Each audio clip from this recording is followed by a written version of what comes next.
Buenas noches, profe, compañeros. Somos el grupo número 2 de la asignatura de Derecho Económico Internacional de la Universidad Militar Nueva Granada. En este video presentaremos el resultado de nuestro trabajo para el segundo corte, cuyo objetivo fue analizar de manera crítica las fuentes formales del derecho económico internacional y de una u otra forma aplicarlas a un caso práctico actual. Yo, Edgar Santos, fui el coordinador del grupo. Mi labor consistió en organizar nuestras reuniones, definir plazos, redactar la introducción y las conclusiones del informe y de esta forma asegurar la coherencia final de todo el documento. En ese orden de ideas sigue mi compañera Emperatriz.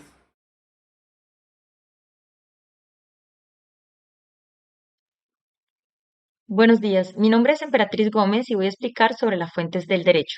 Comencemos con la fuente más importante, los tratados internacionales. Estos son acuerdos escritos vinculantes entre estados y constituyen la columna vertebral del sistema multilateral. El Acuerdo de Marrakech de 1994 que creó la OMC es el ejemplo paradigmático. Su fuerza radica en el principio pacta sunt servanda y la existencia de un mecanismo de solución de diferencias para hacerlos cumplir. Sin embargo, su rigidez es también una limitante frente a desafíos globales. La segunda fuente es la costumbre internacional. A diferencia de los tratados, no está escrita y se forma a partir de dos elementos: una práctica general y constante de los estados y la convicción de que dicha práctica es obligatoria, lo que se conoce como opinion juris. En el comercio, principios como la no discriminación tuvieron origen consuetudinario antes de codificarse. Su rol hoy es complementario, llenando vacíos que los tratados dejan abiertos, aunque su prueba puede ser un poco compleja. Y finalmente, tenemos los principios generales del derecho. Estos son normas jurídicas fundamentales reconocidas por los principales sistemas legales del mundo como la buena fe, la equidad y la proporcionalidad. Su función no es crear nuevas obligaciones, sino servir de lente para interpretar los tratados y asegurar que su aplicación sea justa y razonable, especialmente en donde la letra de la ley es ambigua y conduce a resultados inequitativos. Entonces, los tratados establecen las reglas de base, la costumbre ayuda a interpretarlas y llenar sus lagunas, y los principios generales aseguran que todo el sistema funcione con equidad. Muchas gracias.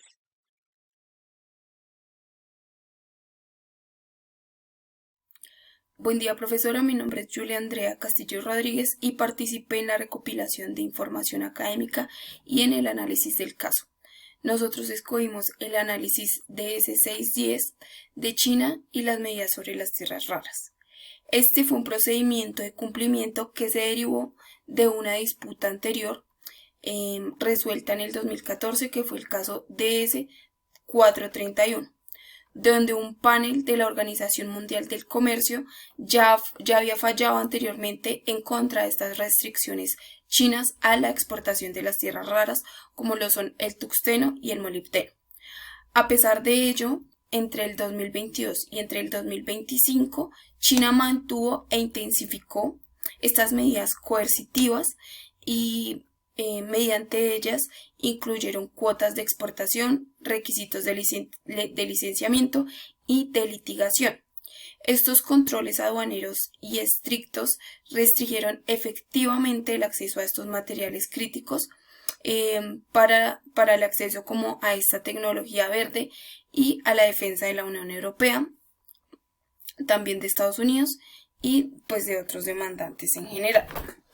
El caso DS610 analizó estas restricciones de China a la exportación de estas tierras raras, que estas fueron claves para la tecnología y la defensa.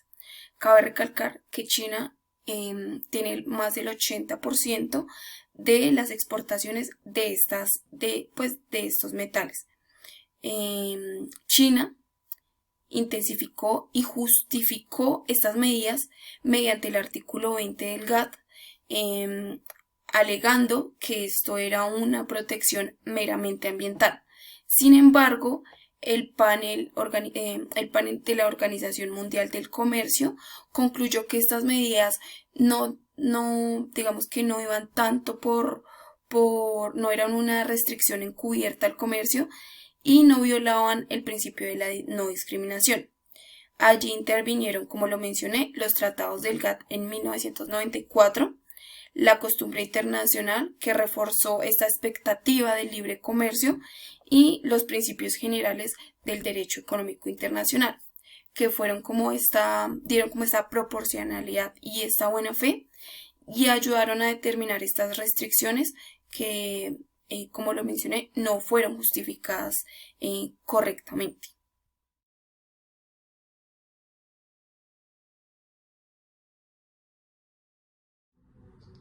Hola, soy Leonardo Buitrago. Mi tarea fue analizar el caso de S610 a través del prisma de las fuentes que explicó Emperatriz y de documentar nuestro uso de herramientas de IA.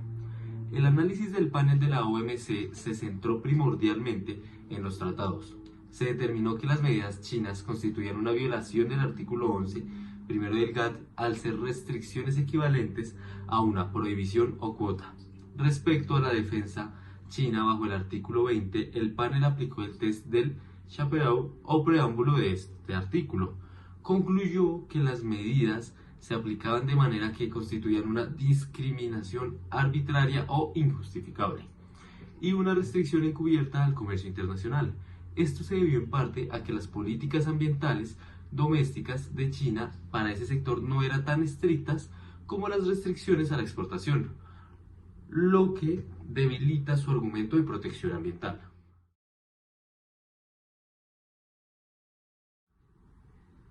Aquí es donde los principios generales jugaron un papel crucial.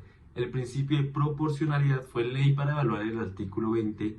El panel consideró que el impacto restrictivo de las medidas sobre el comercio internacional era desproporcionado en relación con el objetivo ambiental declarado. Asimismo, el principio de buena fe influyó en la evaluación de si China estaba utilizando una excepción legítima como un pretexto para el proteccionismo.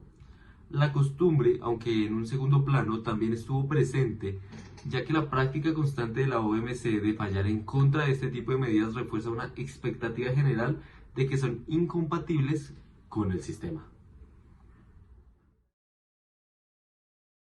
Fue fundamental para nosotros ser transparentes sobre el uso de inteligencia artificial. Utilizamos modelos de lenguaje como ChatGPT y Copilot en la fase inicial de investigación. Por ejemplo, usamos prompts como lista de casos de la OMC posteriores a 2022 sobre restricciones a la exportación de recursos naturales. Para identificar opciones potenciales, también la IA nos sugirió el DS610, entre otros. También la empleamos para resumir documentos extensos como los informes del panel de la OMC, lo que nos permitió ahorrar tiempo en la fase de comprensión inicial. Sin embargo, es crucial entender que la IA fue solo el punto de partida. Cada dato, cita, fecha y argumento jurídico proporcionado por esta herramienta fue rigurosamente verificado y contrastado con las fuentes primarias, los documentos oficiales en el portal de la OMC y con doctrina académica especializada encontrada en bases de datos como JS Store y Scopus. La IA no realizó ningún análisis crítico por nosotros, ese fue nuestro aporte humano irreemplazable.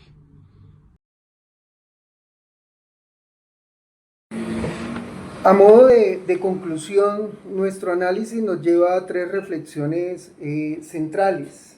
Básicamente, la primera, el caso de S610, reafirma el papel central y la efectividad de los tratados multilaterales como el mecanismo más robusto para resolver esas disputas comerciales complejas y hacer cumplir las normas. La segunda, el caso revela una tensión no resuelta en el derecho internacional económico, la falta de normas positivas y robustas que integren de manera efectiva esos objetivos legítimos como la protección ambiental, lo que lleva a los países a invocar excepciones defensivas que a menudo son rechazadas. Y la tercera, esta experiencia nos reafirma que el uso de la inteligencia artificial en la academia es ético y valioso, ¿cierto? Porque cuando se emplea con espíritu crítico como un asistente para la eficiencia, pero nunca como un sustituto del análisis profundo, la verificación rigurosa y el pensamiento crítico humano. Aprendimos no solo del tema, sino a trabajar de manera efectiva en equipo, integrando diferentes perspectivas.